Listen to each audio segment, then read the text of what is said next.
All right, you remember 2018, Childish Gambino dropped the most culturally significant music video in like a decade, right? He won 4 Grammys. Then he announced he was done with rapping. You might think, what's wrong with this nigga, bro? Like, the fuck you doing? Most people said, that's a loss. You're a loss. It wasn't a loss. It was a pivot. Nothing wrong with somebody pivoting. Executed in public, in real time, in front of everyone who thought that they understood what he was doing for real.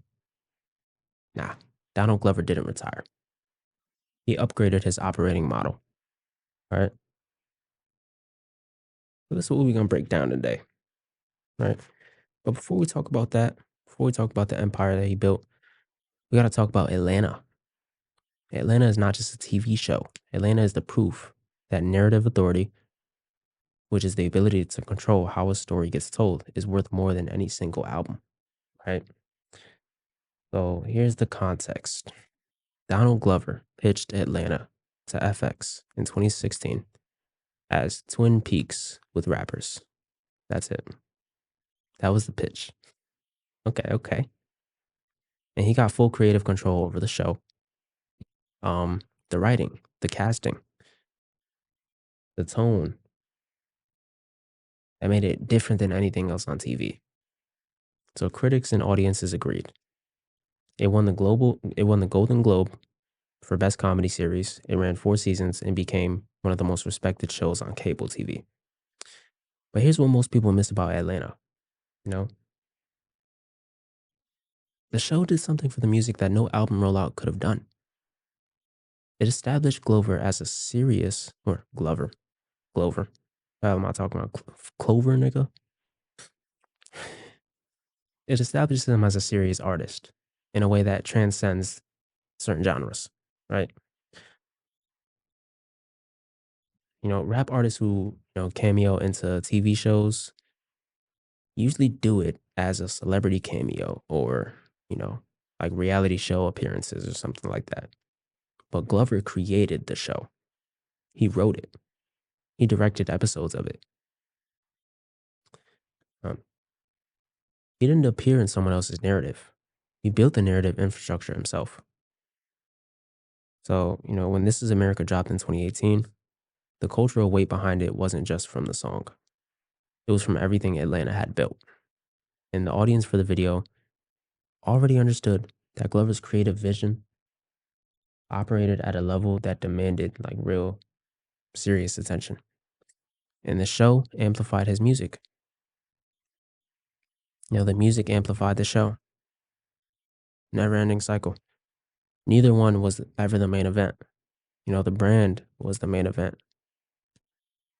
In 2019, Donald Glover founded Gilga, or Gilga, which is his production company. So this is the move that most people overlook because it's not really exciting. It doesn't have a single, it doesn't get streamed. It's exciting for hip hop, you know what I mean? But Gilga, or Gilga, is the mechanism that makes everything else possible for him and his brand. So Atlanta seasons 3 and 4 came from Gilga. The Swarm series on Amazon came from Gilga. The New Balance campaign came from Gilga. The company is not just a production credit, it's the infrastructure that sits between Glover's creative output and the networks and studios that want to distribute it. So this matters for one specific reason, which is leverage, okay? When you own the production company, you can take your next project to multiple buyers.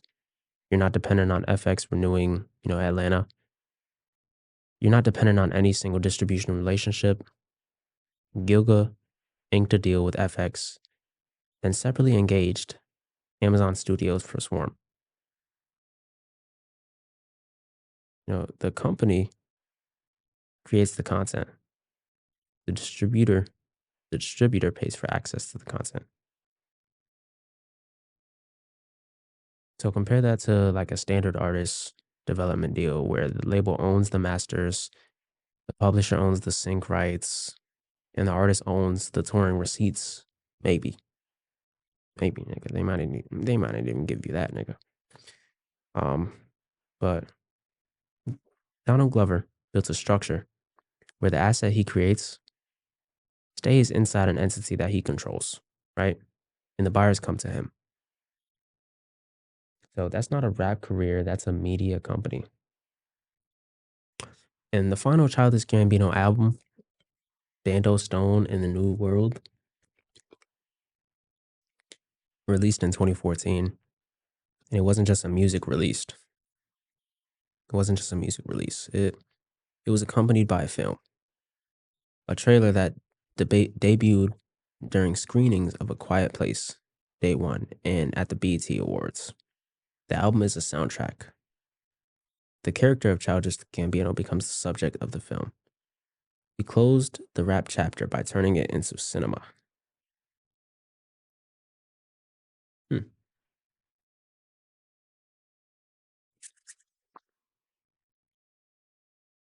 So this is really the framework that ties everything together.